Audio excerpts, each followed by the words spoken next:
오늘 하나님이 우리들에게 주시는 말씀 마가복음 16장 9절에서 11절입니다.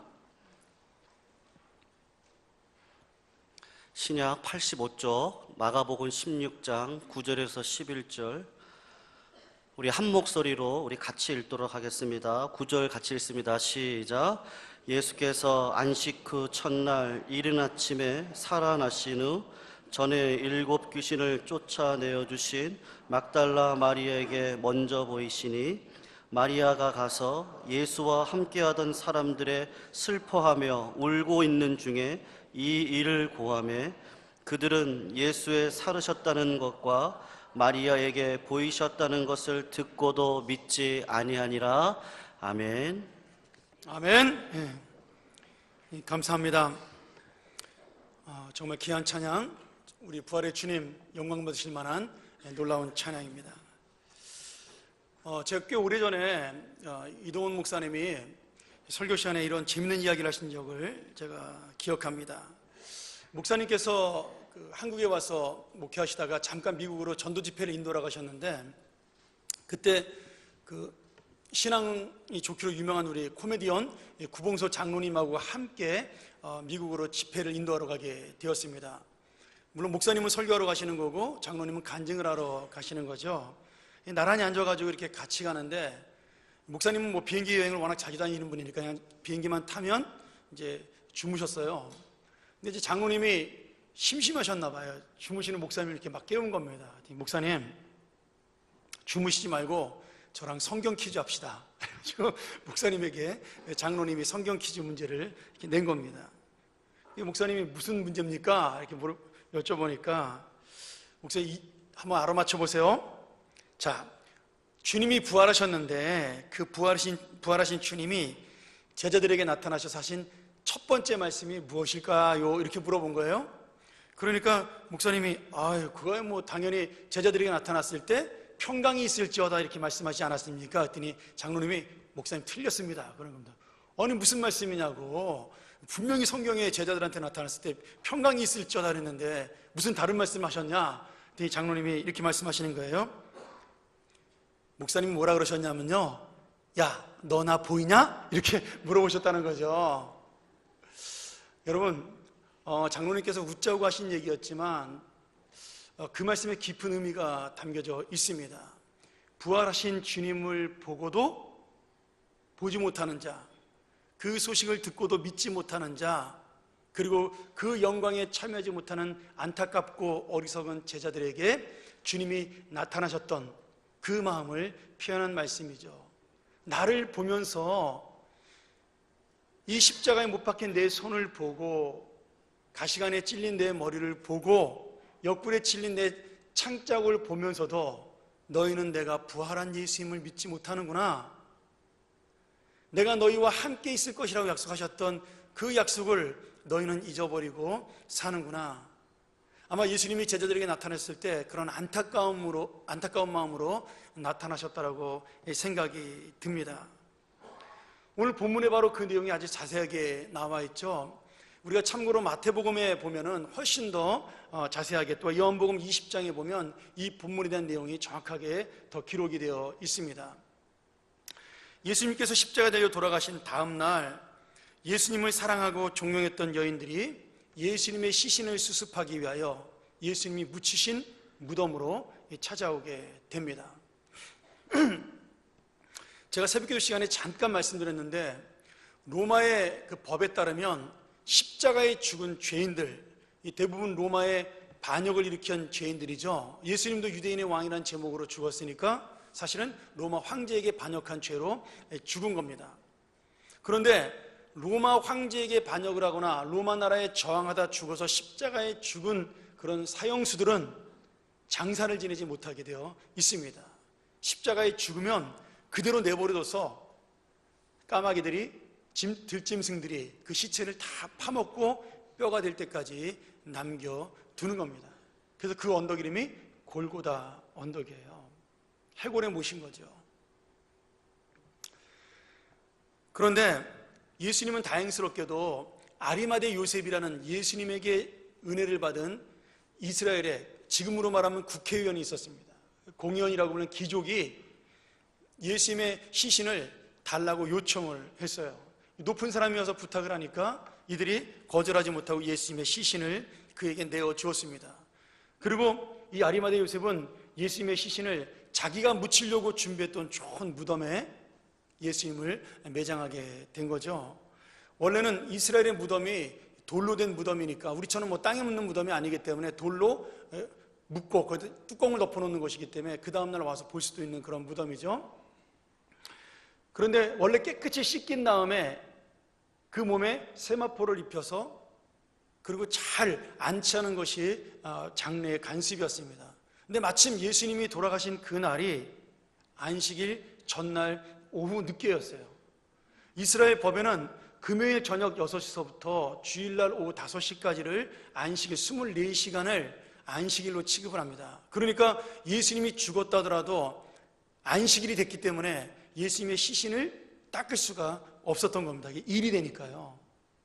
그래서 예수님의 시신을 그냥 세마포로 덮어서 안치를 해 놓은 겁니다. 그리고 안식 후 첫날, 다시 말하면 우리가 지키는 이 주일날이 된 거죠. 여러분, 우리가 주일은 예수님이 부활하셨기 때문에 주일로 지키는 겁니다.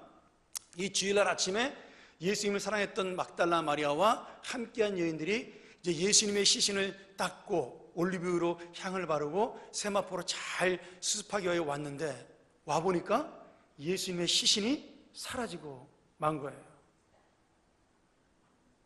이 본문에 나오지 않지만 요한복음 20장에 보면 막달라 마리아가 예수님의 시신이 없어진 모습을 보고 땅바닥에 주저앉아 통곡하고 우는 장면이 나옵니다. 막달라 마리아는 자기를 사랑했던 예수님, 자기를 살려줬던 그 예수님, 일곱 귀신에 들려서 죽을 수밖에 없는 인생을 구원하신 그 예수님의 사랑이 너무나 감사해서 죽은 시신에게라도 자기가 어떻게 사랑을 표현하려고 그랬는데 이제는 그 시신마저 없어졌으니까 얼마나 마음이 아팠겠어요. 근데 저는 이 말씀을 보면서 하나님이 주시는 또 다른 새로운 은혜를 깨닫게 되었습니다. 여러분, 지금 예수님의 빈 무덤을 바라보는 막달라 마리아의 마음, 그리고 다른 여인들의 마음은 슬픔과 고통입니다. 아니, 죽은 예수님이 이렇게 죽은 것도 원통하고 억울한데 그 시신마저 누가 치워버려서 제대로 장사도 못 치르게 만드는 그 모습을 바라보면서 가슴이 아마 찢어졌듯이 아팠을 것입니다. 저는 그런데 이 마리아가 예수님을 사랑하는 착한 마음은 있었지만 믿음은 없었다고 생각이 들어요.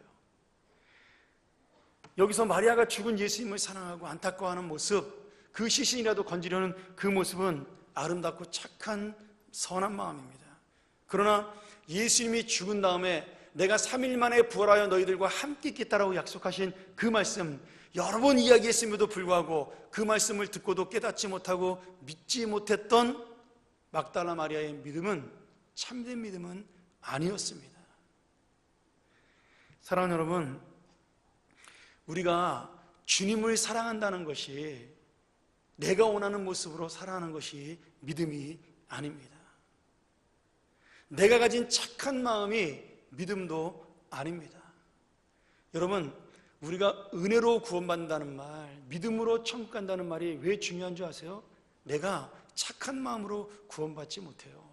왜냐하면 아무리 착해도 나는 내 방식대로 착하게 살아가기 때문입니다. 오늘 마리아의 마음이 바로 그런 거예요. 예수님을 사랑하고 아끼는 착한 마음인데 그 착한 마음이 예수님이 부활할 거는 믿지 못하는 그런 어리석은 착한 마음인 거죠. 주님이 원하시는 모습은 자신의 시신을 닦아주러 온 착한 마음이 아니라 예수님이 살아나실 것을 믿고 슬퍼하지 않고 희망에 찬 모습으로 오늘 주일 아침을 맞이하는 그런 믿음을 주님은 원하신 겁니다. 만일 주님께서 마리아가 원하는 대로 죽은 시신의 모습으로 그 무덤에 그대로 있었다면 마리아 개인의 마음은 채워지고 만족이 되었겠죠. 위로가 되었을 겁니다. 아, 사랑하는 예수님, 그 예수님을 내가 장사를 잘 치르니까 그래도 내 마음이 좀 위로가 된다. 그리고 끝나는 겁니다. 아무것도 아닌 거죠. 그러나 마리아가 원한 예수님은 그 죽은 예수님이었지만 우리가 원하는 예수 그리스도 살아계신 하나님의 역사로 일어난 부활하신 예수 그리스도는 마리아의 인간적인 위로와 개인적인 소원을 넘어서 이 땅에 부활하시고 빈 무덤을 남기심으로 인해서 온 세상과 우리를 구원하는 생명의 소망이 되신 겁니다.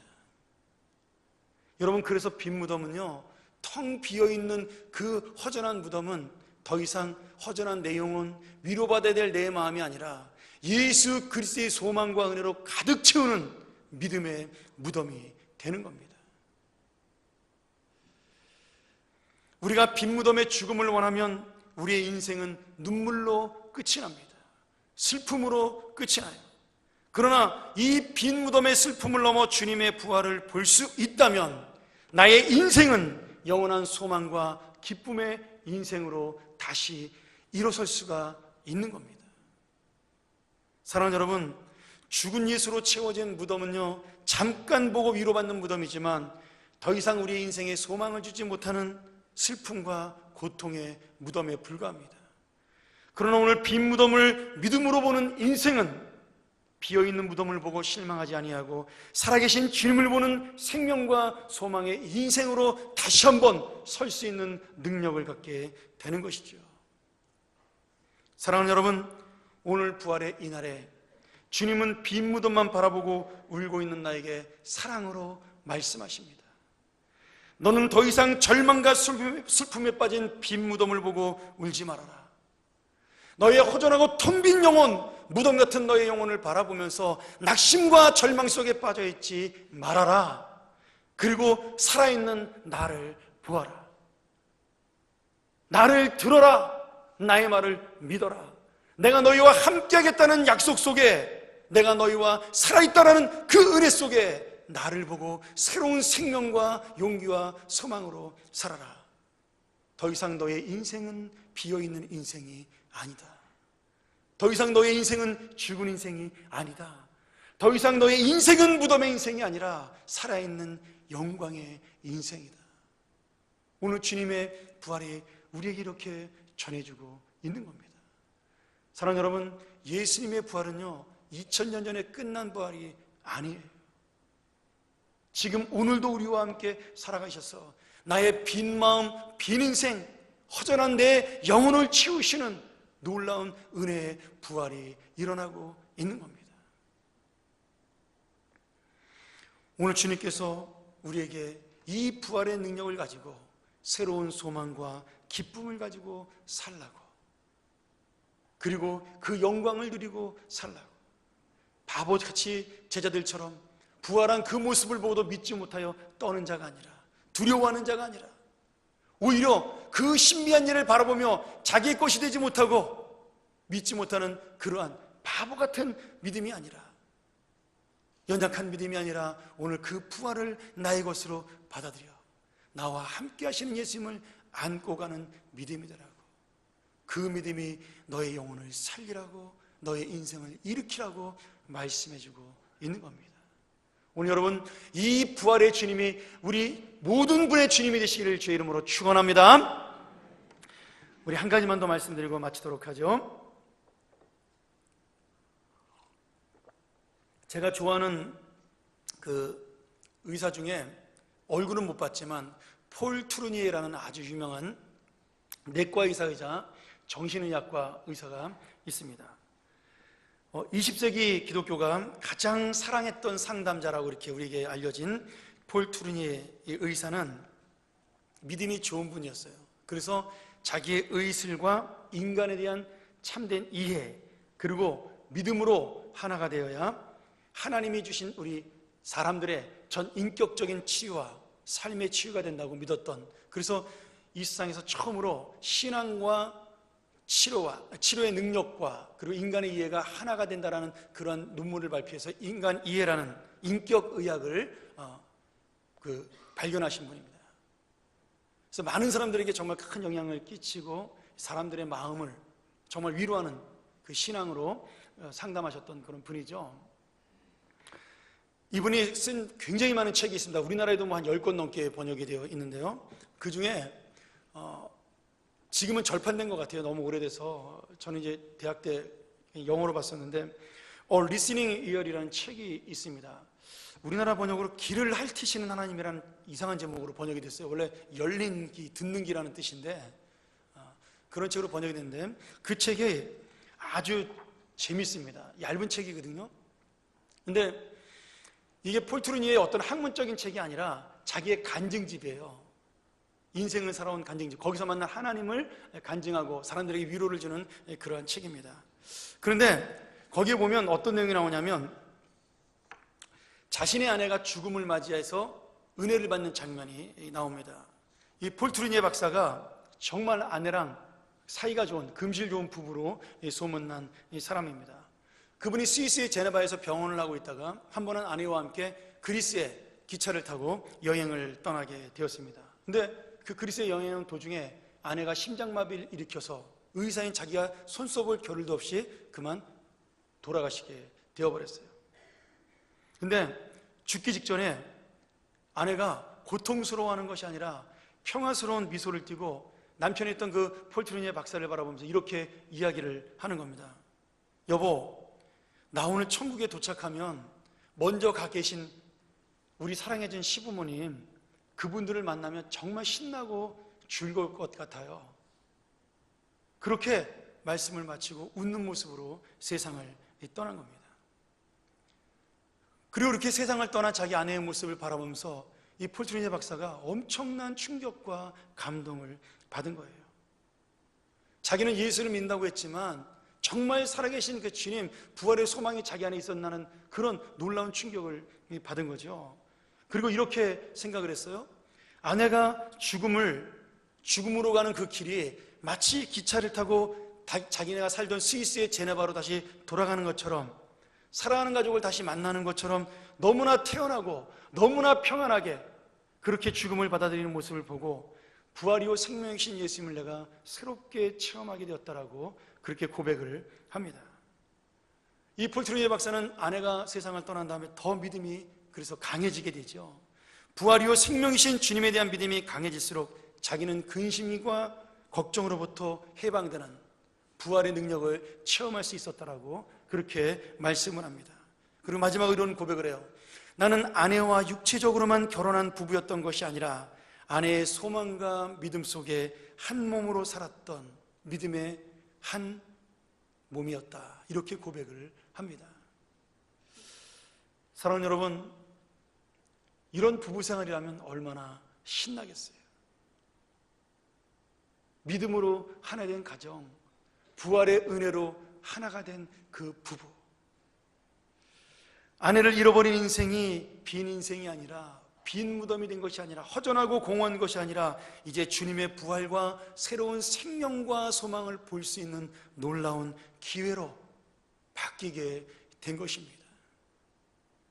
오늘 여러분, 그렇습니다. 예수님께서 제자들에게 나타나 말씀하신 그 의미가 그것이에요. 더 이상 너희의 인생은 비어있는 공허한 인생이 아니다. 빈 무덤은 오늘로 마지막이야. 더 이상 너희는 그 빈 무덤, 공허한 인생, 비어있는 너희의 안타까운 인생 바라보지 말고 부활하여 살아있는 나, 너희와 함께 있는 나, 너희를 사랑하는 나, 너희를 붙잡고 가는 나, 이 부활한 나를 좀 바라보아라. 오늘 그것이 주님께서 우리에게 원하시는 놀라운 말씀입니다.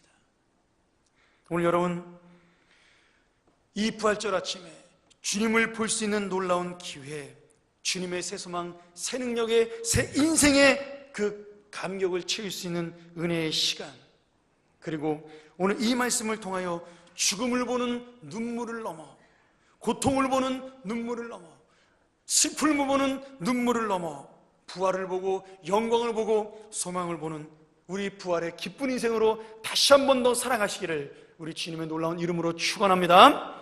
기도하시겠습니다.